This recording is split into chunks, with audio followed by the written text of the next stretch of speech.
secara tidak langsung Membunuh lah. membunuh secara perlahan Iya. sekolah-sekolah swasta, khususnya yang ada di Kota Tasik, Oke. umumnya yang di Jawa Barat. Dan sampai saat ini yang kami heran tuh agak sulit komunikasi dengan para pejabat di Dinas Pendidikan.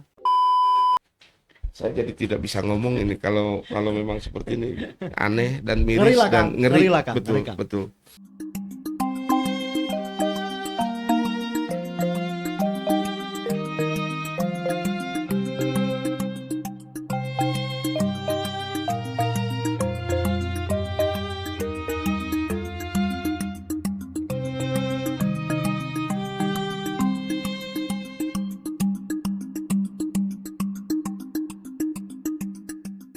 Assalamualaikum warahmatullahi wabarakatuh. Salam sejahtera untuk kita semua. Om Swastiastu, Namo Buddhaya, salam kebajikan, Rahayu, Rahayu, Sampurasun. Baik, dalam kesempatan ini channel Rakyat Bicara Berpikir Merdeka, Rakyat Bicara, dan channel Kita Pikirkan Rakyat akan menguak tentang persoalan SPMB.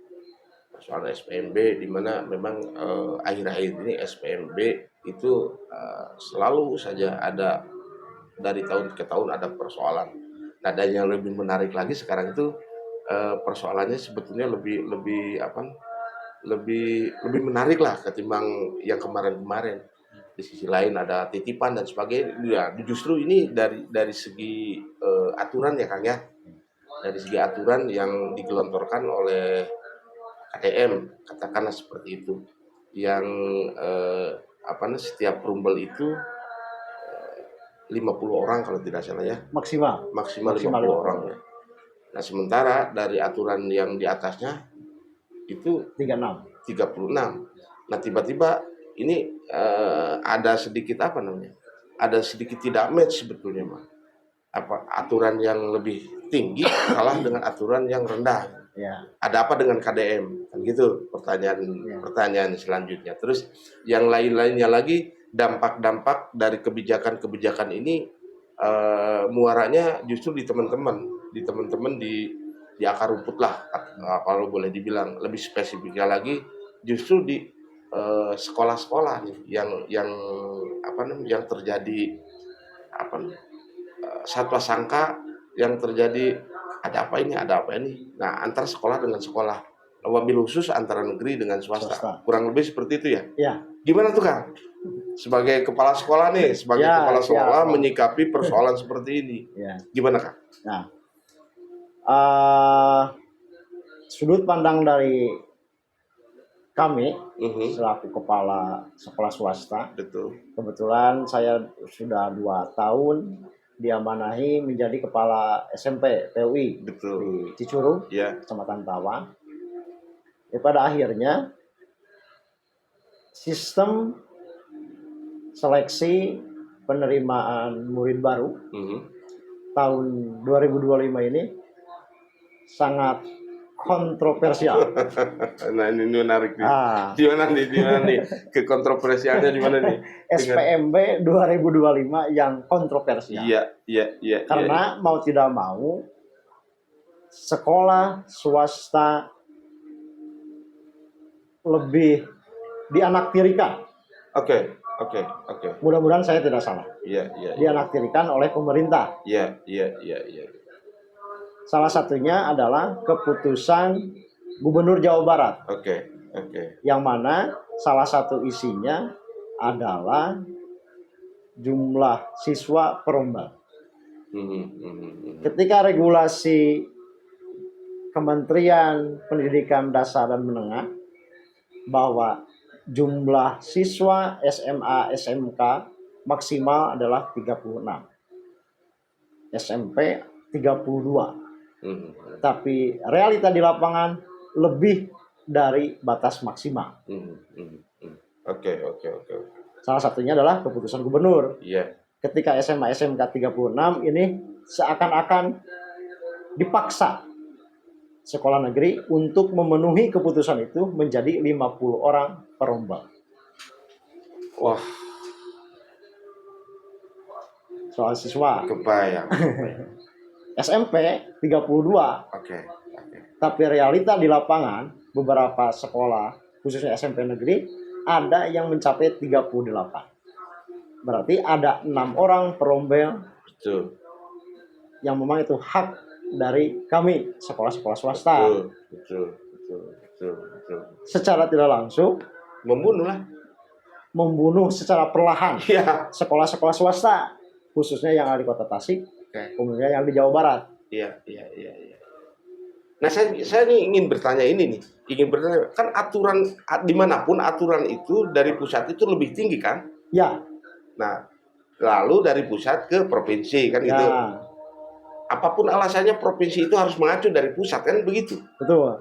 Nah, tiba-tiba ini di provinsi ada perubahan, ada keputusan, katakanlah ada perubahan. Ya. Yang perubahan itu justru bertentangan dengan yang lebih atas, katakanlah itu. Lebih dari atas 36, ya.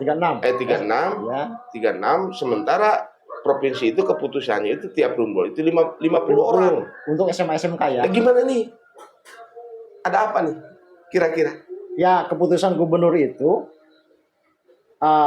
judulnya untuk menyerap siswa. Padahal sekolah swasta pun sama menyerap siswa. Betul. Malahan ada pemerataan kalau memang tetap itu pemerataan, artinya semua siswa terserap terlepas itu swasta atau negeri. Yang jelas dunia pendidikan itu kan sama sebetulnya. Kurikulumnya sama, segala macamnya sama. Kenapa ada regulasi kementerian sejumlah 36 untuk SMA SMK, kemudian misalkan SMP 32, itu kan untuk berkeadilan antara negeri dan swasta. Berarti kan ada keberpihakan Kementerian Pendidikan Dasar dan Menengah untuk negeri dan swasta. Betul. Dan jangan lupa lembaga-lembaga pendidikan swasta, apalagi yang berlatar belakang dari ormas keagamaan, kami ini kan lahir sebelum kemerdekaan. Betul. Artinya lembaga pendidikan tertua lah ya. Ya, bisa dikatakan tertua. Jadi jangan berpacu pada gubernur, apapun kementerian. Pada intinya keberpihakan itu harus berkeadilan. Betul. Karena sekolah swasta dan negeri mau tidak mau harus bersinergi. Betul. Karena sama-sama melayani masyarakat.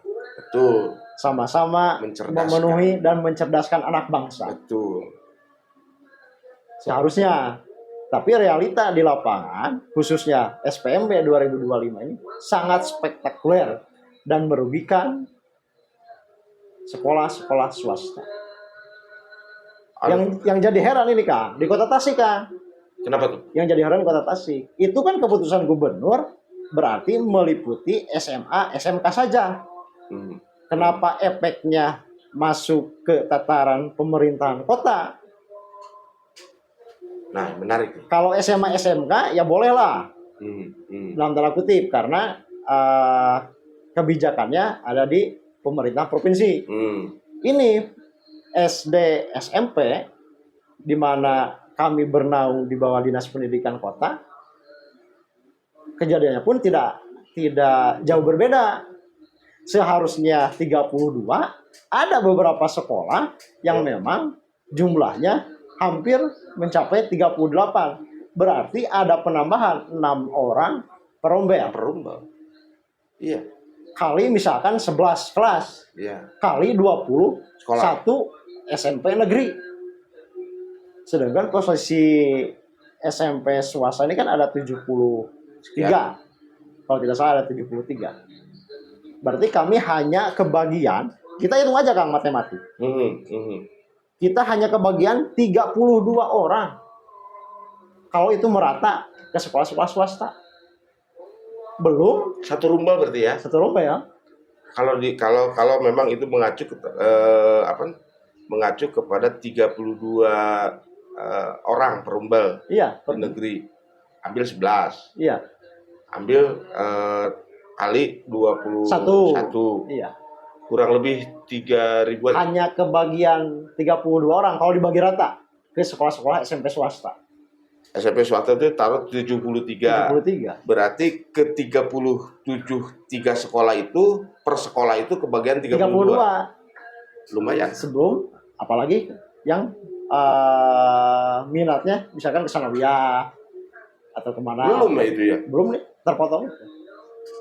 Menurut informasi di salah satu pejabat ya kan, Dinas Pendidikan Kota Tasik, bahwa jumlah lulusan SD yang ada di Kota Tasik ini kurang lebih ada 10.000. 2025 ini. 2025 ini. Yang masuk ke negeri 6.000 lebih. Kan ada sisanya ada 400. 4 Sisanya berarti 3.000 lebih. 3.000. 3.000. Ya, 3.000 lebih. 3.500 lebih. Saya tidak bisa ngomong. Memang sisi lain ini tantangan kan. Tantangan kami di sekolah-sekolah swasta. Tapi kan tantangan ini tidak bisa berbanding dengan yang kami hadapi sekolah negeri. Yang notabene ini adalah sekolah plat merah. Sekolah pemerintah. Iya.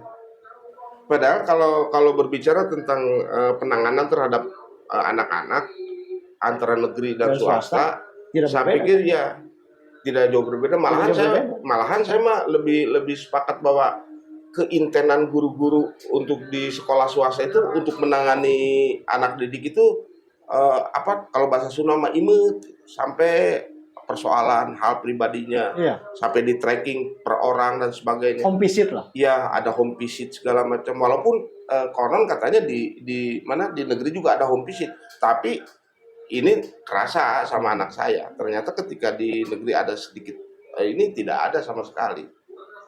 Terus guru-guru walaupun di swasta tadi di belakang kita ngobrol, guru-guru untuk BK itu kadang-kadang ngajegang dan sebagainya, tapi jelas gitu penanganannya jelas. Di sisi lain di negeri itu guru BK-nya benar segala macamnya, PNS lagi. Ya PNS lagi, tapi secara penanganan ya kita swasta itu bisa bersaing, malah akan lebih menohok ke anak-anak di swasta itu, karena alasannya logika sekali bahwa anak-anak itu sebagai aset, anak-anak itu sebagai klien. Beda dengan di negeri. Gimana tuh, Kang? Ya, Akang di swasta itu ngerasain nggak? Sangat merasakan. Bagaimana menangani anak, mulai dari keluarganya, adiknya, kebiasaannya apa, kan di tracking betul tuh. Ya. Anak. Apalagi di sekolah kami ini kan 95% berstatuskan santri. Jadi ketika ada permasalahan dengan anak, tidak hanya berkoordinasi komunikasi dengan pihak pondok pesantren, kami pun melakukan home visit. Iya. Kecenderungan di rumahnya seperti apa. Ketika berstatuskan santri, ini kan mereka berdomisili rata-rata di luar kota Tasik. Tuh.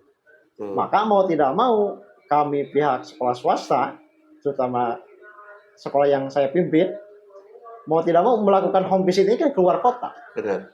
Memerlukan waktu, finansial. Benar. Yang memang mau tidak mau itu menjadi tanggung jawab. Benar. Kami sebagai lembaga pendidikan. Balik lagi ke aturan nih. Saya tergelitik nih ke aturan. Kok bisa kalah aturan pusat dengan aturan provinsi? Aneh menurut saya. Ya, sangat aneh kan?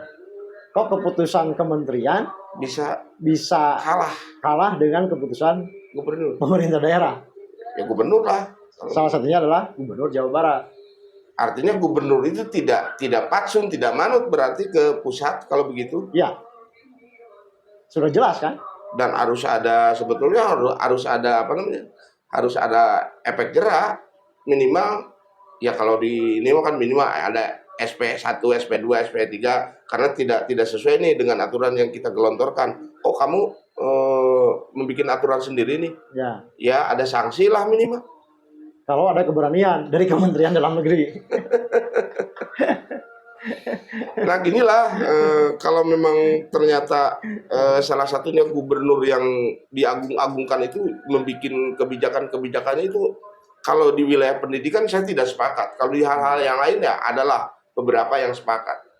Karena berbicara tentang pendidikan itu kan berbicara tentang bonus demografi kan. Ya, Artinya pemerataan, dan ketika misalkan satu rumbar 50 orang digarap sama satu guru juga belum tentu bisa optimal tentu nggak? bisa optimal, kan bisa merasakan lah, karena Ya. saya juga pernah mendidik. Ketika anak didiknya itu lebih dari 40 orang, wah bingung, minta ampun, bingung. Men-tracking satu persatu itu bingung, belum kelas ini, belum kelas ini, belum kelas ini. Ya. Nah, kalau memang keberpihakannya terhadap dunia pendidikan, saya pikir ya harus berbanding lurus lah antara negeri dan swasta, dan itu sama-sama untuk meningkatkan taraf IPM lah katakan ya, indeks pembangunan manusia yang bagus tentunya. Yang sama-sama berkiblat pada Undang-Undang Dasar. Iya, itu. Bahwa kita harus ikut mencerdaskan kehidupan bangsa. Ini mah pembunuhan. Jadi di sisi lain dibunuh. Iya. Sekolah-sekolah swasta, di sisi lain sekolah-sekolah negeri pun ya kita juga bisa bersaing dari teman-teman swasta. Kang, kira-kira dengan kasus seperti ini, teman-teman di akar rumput sekolah gimana tuh, Kang? Sedih Kang. SPMB tahun 2025 ini menyayat hati. Ada kesepakatan misalkan tiba-tiba teman-teman dari, ya mau tidak mau ini harus dipertanyakan, Kang, dipertanyakan secara ini, Kang. Ya. Ya karena memang ini keberpihakan terhadap dunia pendidikan, saya pikir ini terhianati dengan hal seperti ini, Kang. Salah satu ikhtiar kami dari Forum Kepala Sekolah SMP Swasta sudah melayangkan surat untuk audiensi dengan Pak Wali Kota Tasik, Pak Piman Alfarisi Ramadan. Walaupun jawabannya entah kapan, mudah-mudahan bisa dijawab secepatnya. Karena ini kan sifatnya urgent. Betul. Sifatnya urgent. Betul. Sudah. Di mana untuk mengklirkan perihal SPMB, khususnya di bawah Dinas Pendidikan Kota Tasikmalaya.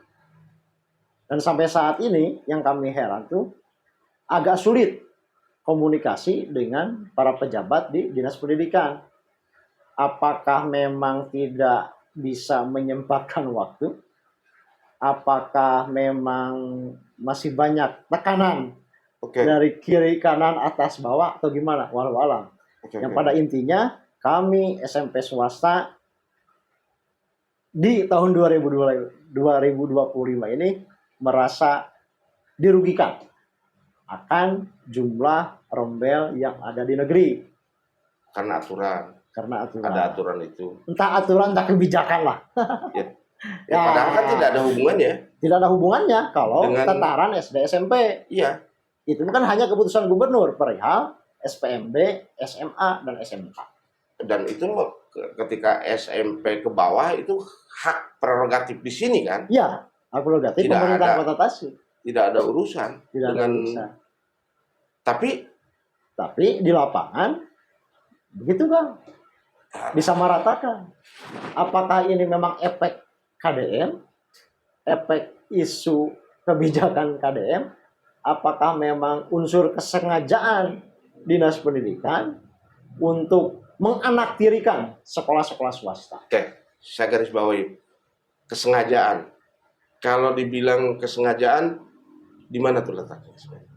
Nih, ketika aturan jumlah perombel ini 32, mau tidak mau harus saminawa atau anak Dinas Pendidikan. Betul. Bahwa sekolah negeri maksimal perombel itu adalah 32. Tapi ada beberapa lembaga pendidikan negeri di Kota Tasik yang mencapai 38. Kenapa? Berbagai kemungkinan kan? Ya apa tuh? Nggak apa-apa ya kita buka. Karena memang dunia pendidikan itu ketika SPMB itu hampir setiap tahun itu bermasalah. Ya, salah satunya misalkan secara geografis. Wilayah Mangkubumi Kawalu. Mangkubumi Kawalu penyerapannya banyak tapi sekolahnya minim. Zonasi tidak masuk berarti? Ya, bisa dikatakan SMP 6. Kemudian SMP 14. Oke. Kawalu ada SMP 12 dan SMP 20. Oke. Sedangkan lulusan anak di kecamatan itu lebih dari jumlah seharusnya. Ada dong limpahannya kalau begitu. Kalau misalkan Seharusnya. sesuai dengan Seharusnya. dengan aturan bahwa setiap rumbul 32 harus ada dong. Seharusnya. Tapi bisa saja ketika masyarakat ada tuntutan untuk memaksakan anak didik ini masuk ke sekolah negeri, kemudian Dinas Pendidikan Kota Tasikmalaya tidak ada keberanian, ketegasan dalam hal jumlah rombel, maka mau tidak mau, maka si anak masuk ke sekolah negeri. Tapi kan kalau memang seperti itu, dia itu tidak konsisten dengan apa yang dia luncurkan. Artinya dia yang bikin, dia yang melanggar. Itu lebih parah kan, secara apa namanya, secara aturan atau secara hukum lebih parah. Ketika kita membuat rumbal 32, tapi kita yang memasukkan 38, nah itu kan jadi masalah juga. Ya. Artinya, atau memang ada tekanan kan?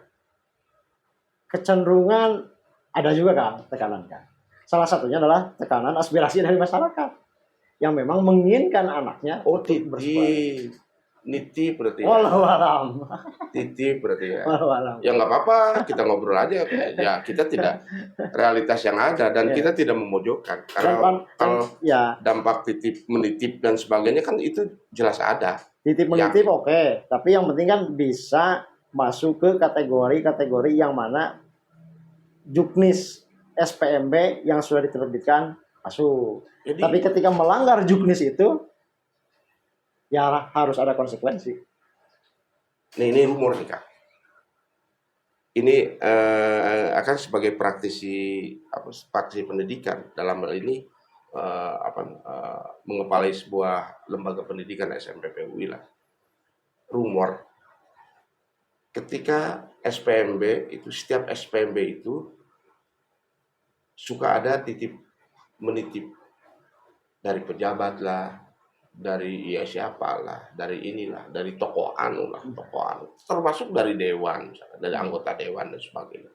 Bener nggak kan? Kalau soal pembuktian pembenaran kayaknya agak sulit kan. Tapi kalau rumor memang sudah menjadi kebiasaan ya. Betul. Bukan kebiasaan, apa namanya? Ya pemberitaan yang tahunan lah, pemberitaan tahunan lah. Ada titipan dari si A, si B lah, pejabat si A, pejabat si B. Nah, itulah kan yang mendegradasi dinas atau kewibawaan dinas sebetulnya, kalau menurut saya. Kalau memang dia punya aturan, ya tetaplah di aturan itu. Kalaupun misalkan ada titipan, ya tolong misalkan ketika rumbal 32 itu menerimanya 30, misalkan yang duanya buat titipan misalkan, bisa saja kan seperti itu. Ya. Tapi ketika misalkan meluber rumbal di batas 32 tiba-tiba jadi 38, nah itu kan keluar, artinya keluar aturan yang ditetapkan, dan itu efeknya merugikan ke sekolah-sekolah swasta. Satu itu, terus kedua juga kewibawaan dinas. Tidak konsekuen dengan apa yang dia telurkan, katakanlah kebijakan yang dia munculkan. Misalkan rumbolnya 32 ini, ya nerimanya SMP tertentu misalkan menerimanya 20 misalkan, atau 25 misalkan, atau 27 atau 30 misalkan. Duanya dikosongkan buat orang yang titip-titip itu, walaupun itu juga jelek, tapi minimal kewibawaan dinas terkait itu terjaga. Kalau begini mah kan jadi cemoohan kan. Kalau saya lihat gitu. Tapi saya sih melihat. Tapi kalau misalkan di wilayah praktisi yang memang bergelut di dunia pendidikan, saya pikir agak sepakat juga kalau memang seperti itu. Jadi ini mah di sisi lain membunuh sekolah-sekolah swasta, di sisi lain dia juga memperlihatkan ketidakberdayaan dia gitu, ketidakberdayaan dinas ketika SPMB muncul, dan hampir setiap tahun ini. Hampir setiap tahun. Apalagi momen SPMB tahun ini. Ini mah Kayaknya ya. dua kali terhianati sebetulnya. Kayaknya ini pejabat yang ada di Dinas Pendidikan Kota Tasik, kondisi kejiwaannya resah dan gelisah, Kang. Kenapa? Kan mau tidak mau mereka menghadapi rotasi mutasi. Oh, oke. Mau tidak mau. Oke. Di sisi lain mereka harus samina wa ta'na Oke. terhadap regulasi. Oke. Mulai dari keputusan kementerian, Oke. kemudian turunan ke bawahnya, kan? Oke. Tapi di sisi lain mereka pun harus bisa menyelamatkan diri mereka, kan? Untuk menghadapi rotasi mutasi yang akan digulirkan oleh Pak Wali Kota, kan? Oke. Pasti berefek, kan, ke psikologi mereka. Betul. Tapi mereka seakan-akan lupa. Lupa apa tuh? Sekolah swasta dikorbankan. Ya jelas lah dari tadi juga ya lebih menolak ya. Kalau barusan dari tadi juga ketika rumbal itu berubah dan sebagainya kan dampaknya ke teman-teman di swasta. Kan? Mohon maaf ya, Kang. Sekolah-sekolah swasta yang berafiliasi ke ormas keagamaan. Misalkan kami di PUI. PUI ini kan lahir 1911. Ya. Muhammadiyah 1912. Tuh. Muhammadiyah NU 1932. 32.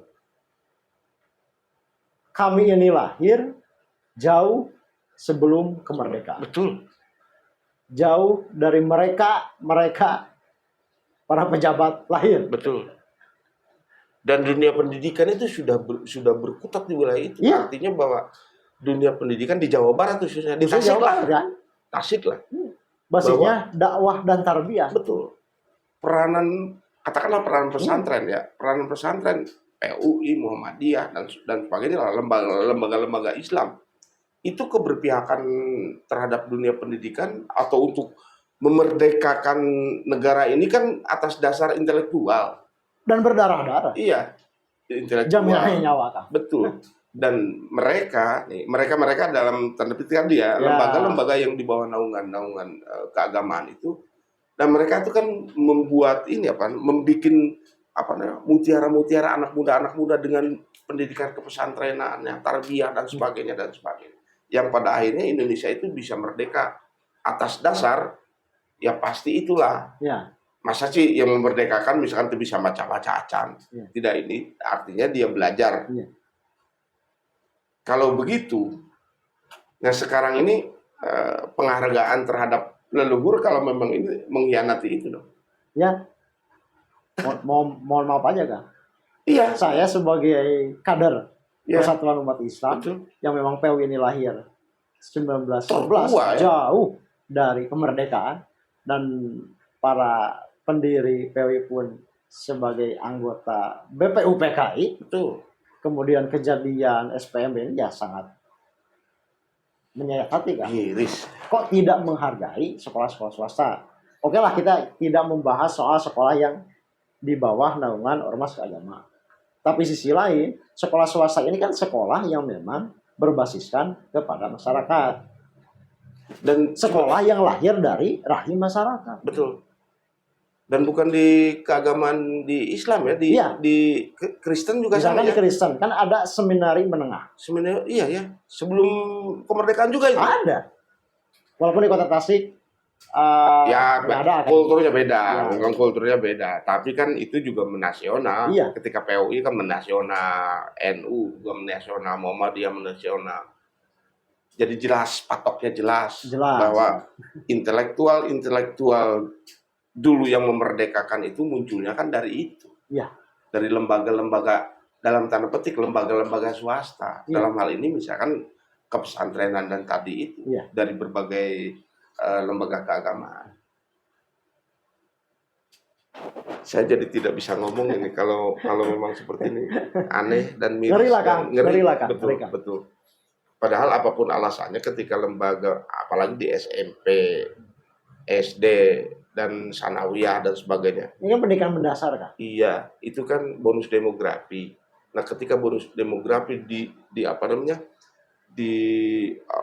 disatukan dalam dalam dalam dunia pendidikan yang memang satu rumbel itu sangat gemuk, ya bagaimana pelajaran bisa ketangkap dengan banyak itu kan, karena saya pernah mencoba kok. Pasti berpengaruh Kang pada kualitas KBM per kelas. Iya. Beda dengan misalkan dengan berpatokan jumlah maksimal yang sudah disahkan keputusan kementerian. Ya, kalau misalkan tiba-tiba itu kan pasti kan hasil analisa kan, hasil kajian yang matang Kementerian HUM. Iya, gitu. Ya terus anehnya lagi nih di kota. Di kota gitu. Yang paling aneh kan. Aneh di kota itu kok seakan-akan ada KDM efek gitu kan. Betul. Padahal kan tidak ada hubungannya antara SMP, SD dan sebagainya dengan SMK dan SMA. Karena SMP SD ini kan pengelolaannya di pemerintahan kota. Iya. Ya kenapa tidak misalkan di pemberian kota mah bikinlah satu rumbel itu 25 misalkan aturan itu. Yang jadi heran begini Kang, ada lagi. Ketika penyusunan Juknis SPMB di Dinas Pendidikan kota seperti menganaktirikan sekolah swasta. Seharusnya ketika ada pembahasan Juknis SPMB 2025, kami para pimpinan lembaga pendidikan swasta diundang.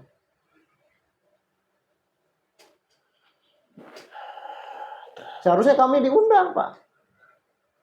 Berarti tebang pilih ya? Walau alam kan? Ya iyalah, kalau kita diundang kan sama-sama juga SMP kan.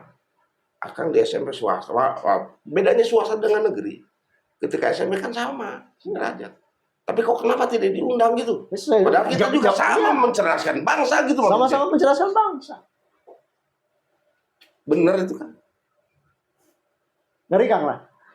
Sekali lagi Kang, seharusnya Dinas Pendidikan Kota mengundang semua kepala sekolah swasta untuk ikut merumuskan Juknis SPMB 2025 di Kota Tasikmalaya. Seharusnya. Benar. Jadi kami pun kan ada hak untuk menyampaikan aspirasi kami sebagai masyarakat. Betul. Secara dunia pendidikan ya kan? Iyalah. Secara politik, hak masyarakat mempunyai hak suara. Hak. Apakah dalam event pileg, event pilkada, kami menitipkan suara kepada teman-teman yang mencalonkan, apalagi yang diposisikan sekarang sudah terlantik, gitu kan? Kita punya andil besar. Masyarakat punya andil besar. Dan kekuatan tertinggi itu ada di masyarakat loh. Ada di masyarakat. Masyarakat hilang itu. Iya. Saya jadi nggak bisa ngomong kan. Minimal ketika para kepala sekolah swasta diundang untuk ikut merumuskan Juknis, berarti kan bisa meminimalisir gesekan pasca SPMB. Ketika kami dipintai masukan, saran dan lain-lainnya. Tapi posisi sekarang SPMB sudah selesai, pengumuman sudah. Efeknya ke sekolah swasta. Yang ada di beberapa benak rekan-rekan kepala sekolah swasta adalah bersuuzon terhadap kepala sekolah negeri. Wajar. Padahal para kepala sekolah negeri, saya berkeyakinan mereka pun bingung akan menghadapi kebijakan pemerintah yang soal SPMB. Karena kan yang membuat kebijakan ini kan Dinas Pendidikan, bukan kepala sekolah negeri. Iya. Makanya di salah satu grup kepala sekolah, mudah-mudahan komentar saya tidak salah. Ini seakan-akan mengadu domba para kepala sekolah swasta dengan para kepala sekolah negeri. Kalau mekanismenya seperti ini, iya sih. Kalau salah satunya tadi misalkan format SPMB lah ya. Format SPMB segala macam. Juknis lah, penyusunan Juknis. Ya, penyusunan Juknis SPMB. Misalkan SPMB untuk SMP misalkan. Ya dari berbagai wilayah, dari negerinya, dari pesantrennya yang memang satu strata dengan SMP, memberikan sanawiyahnya dan sebagainya, itu dikumpulkan untuk merumuskan Juklak juknis karena itu SMP setara gitu. Ini tidak ya. Ay, Sekali lagi, seharusnya jauh-jauh hari Oh, iya. Dinas Pendidikan ini mengundang para kepala sekolah swasta untuk ikut merumuskan Juknis SPMD 2025 ini. Salah satunya adalah untuk menghindari ya ini sekarang. hal-hal yang jangan terjadi. Ya sekarang kan sudah. Nasi sudah menjadi bubur kan? Iya. Ya tinggal sikap. Artinya sikap dari teman-teman swasta. Terus kemarin saya dengar tadi tuh ketika kita ngobrol di belakang dengan kebijakan KDM, katanya ada sempat yang ke sana audiensi. Ya. Gimana tuh? Hasilnya apa tuh? Hasilnya apa tuh? Pimpinan ormas Islam khususnya, kemudian pengurus MKKS, SMA, SMK swasta melayangkan surat audien Dan audien ke terjadi. Bapak Gubernur Ya, terjadi Jawa audien. Barat. Alhamdulillah minggu yang lalu diterima. Oh, jadi terjadi berarti. Ya, terjadi, diterima oleh Dinas Pendidikan dan diterima oleh Asda, bukan oleh Gubernur. Kan? Oh, Yang membuat keputusan itu adalah Gubernur Jawa Barat. betul. Tapi ketika masyarakatnya ada komplain, ini kan bentuk mahabbah, Ya, bentuk welas asihnya para kepala sekolah swasta betul. Betul. terhadap gubernurnya, Betul. tapi diterima oleh Asda dan Kepala Dinas Pendidikan Yang tidak punya kebijakan sebetulnya. yang tidak punya kebijakan secara itu. Karena judulnya pun bukan keputusan Dinas Pendidikan, tetapi keputusan Gubernur. Seharusnya Bapak Gubernur yang menerima Harus kami ada. sekolah-sekolah swasta. Betul. Dan memberitahukan alasannya seperti apa dengan seperti ini. Iya. Yang memaparkan lah. Tabayun lah. Ya tidak ada. Ini tidak ada paparan dan hasilnya gimana? Hasilnya Yang terserap dari kepengurusan PW Jawa Barat bahwa keputusan ini adalah keputusan yang tidak mutlak katanya. Ketika maksimal 50 siswa itu kan tidak mutlak. Bisa 48, bisa 45. Ya nggak bisa dong. Kalau begitu nggak bisa. Jadi hasil silaturahim audien dengan Dinas Pendidikan Provinsi Jawa Barat seakan-akan membodohi para kepala sekolah dan ormas Islam yang ada di Jawa Barat. Iya. Kalau memang kan itu tidak mutlak dan sebagainya dengan rate angka 50, ya mau tidak mau negeri pun akan berusaha sedemikian rupa gitu, Ya. sampai turun ke bawah dan sebagainya untuk mencapai 50. Dan Nah, kalau- itu terjadi di Kota Tasika. Oh, Ada sekolah negeri, yang saya sebutkan ya kan, oke. yang memang merasa tertekan oleh keputusan gubernur, maka mereka mencari solusinya. Salah satunya adalah roadshow ke RT dan RW untuk mencari siswa, memenuhi kebutuhannya 50. Negeri itu. Negeri itu Pak. Oh. Habis kita kan. Nah, makanya itu. Jadi ini perang terbuka antara sekolah negeri Iya, dengan sekolah swasta, khususnya SMA SMK. betul. Yang biasanya pergerakan gerilya itu kan kami lakukan. Ya, kalau swasta ya itu memang karena memang siswa itu sebagai klien, mencari klien sedemikian rupa. Ai negeri mah kitu-kitu teuing mah tukang. Habis kita kan. Iya,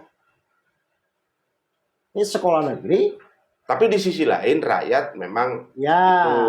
Cuman di kan sisi tidak Di sisi lain masyarakat yang memang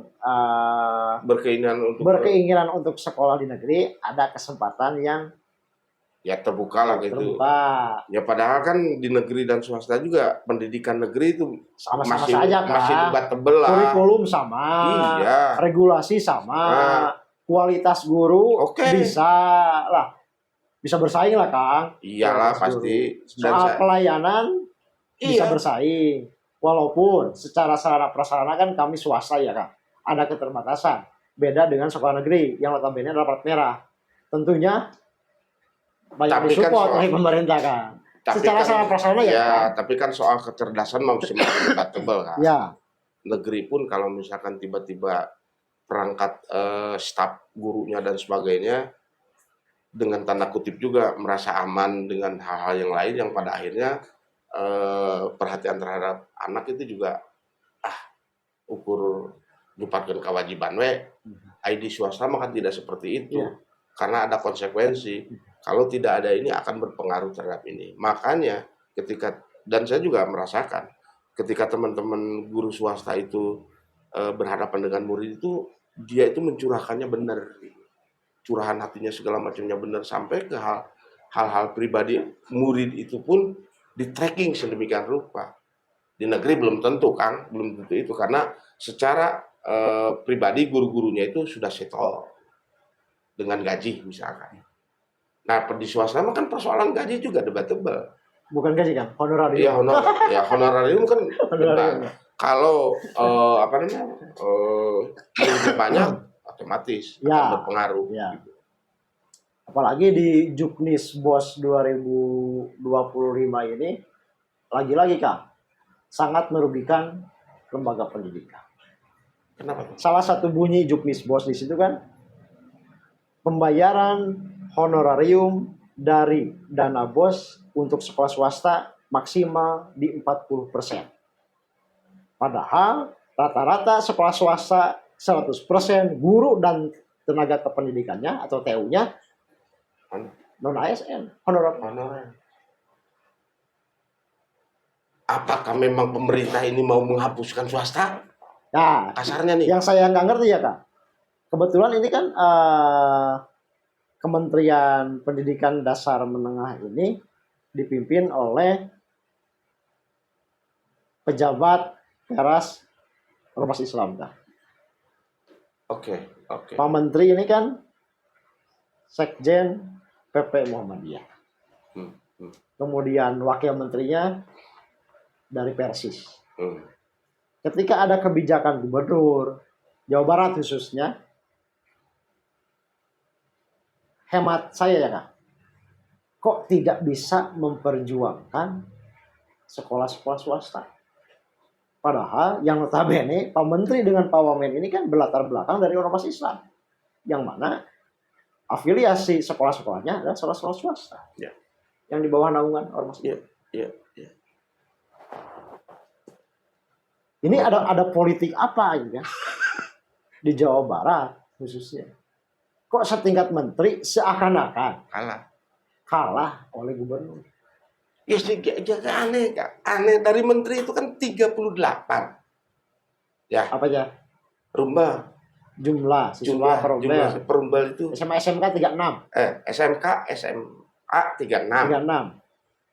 Tiba-tiba gubernur menginstruksikan tiap perumbel itu 50. Maksimal 50. 36 50 berapa sih? Selisih berapa orang? 14 kan? 14 kali berapa kelas di negeri? Berapa jurusan kalau di SMK? Makanya itu. Udah kan habis sekolah swasta kan?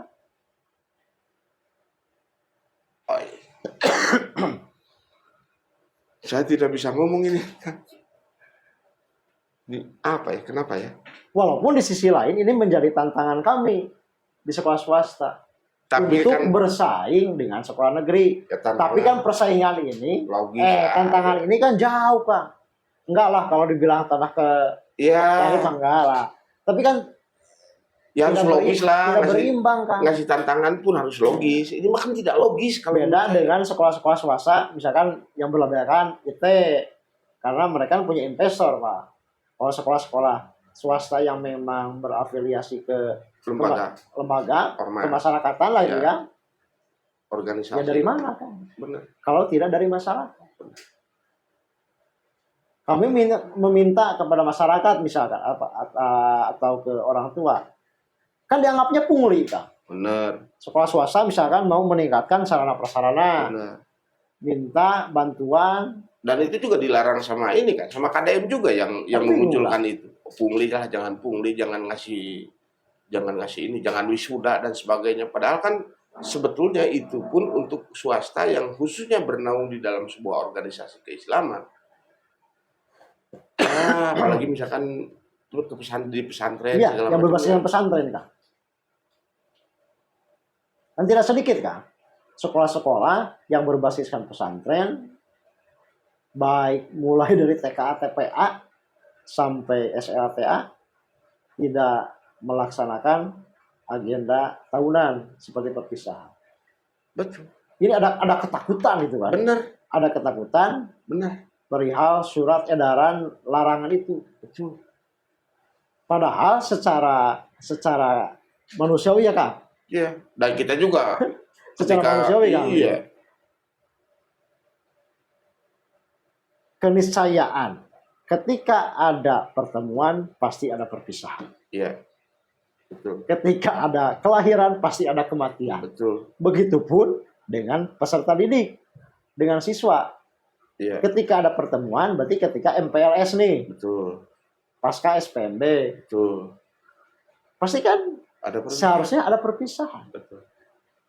Oke. Walaupun beragam reaksi lah di masyarakat Betul. perihal perpisahan di sekolah. Betul, betul, betul. Dan itu juga di masyarakat sebetulnya mah masih debatable, ada Debatable, yang kan? dan ya ini mah ketakutan saja. Iya. Ya, ketakutan hal itu. Ketakutan karena adanya surat edaran. Betul. Padahal itu bukan undang-undang kan? Betul. Undang-undang saja banyak yang melanggar. Benar. Ini hanya syarat Ini edaran. hanya surat edaran.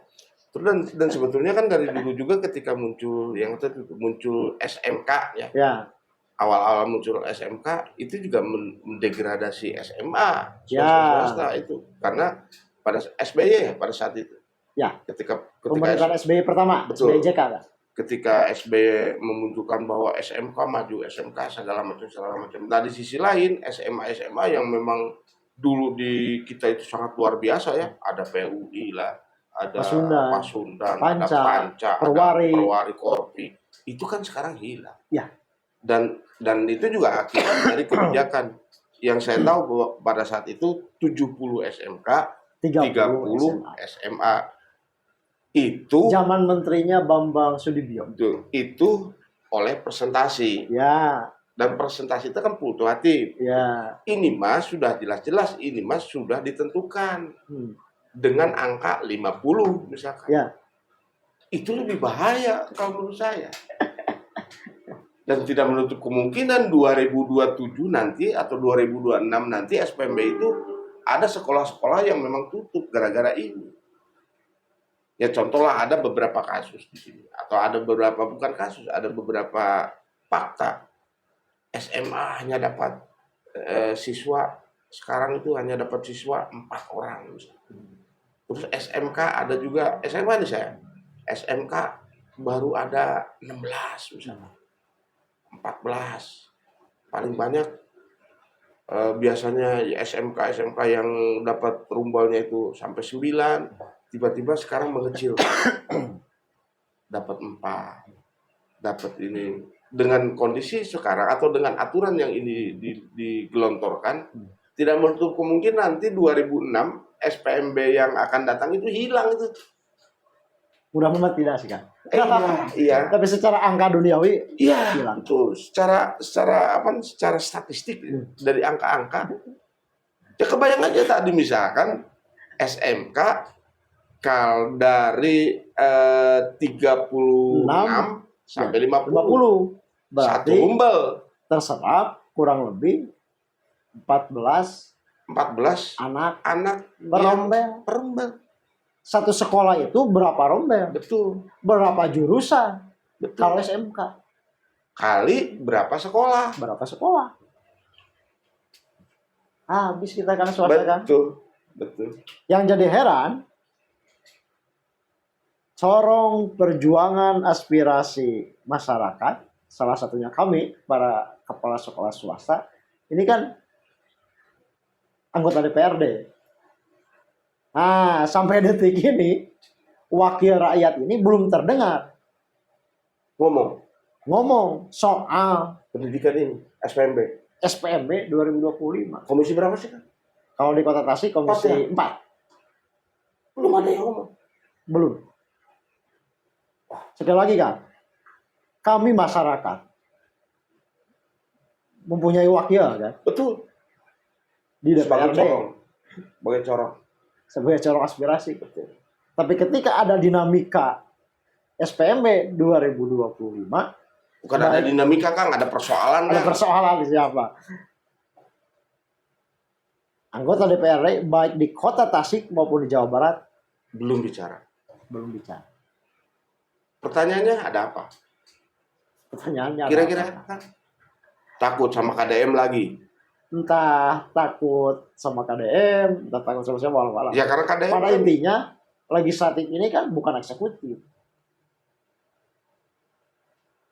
Sekali lagi kan, betul. legislatif ini kan bukan eksekutif. Tapi kan Secara regulasi undang-undang termasuk peraturan Menteri Dalam Negeri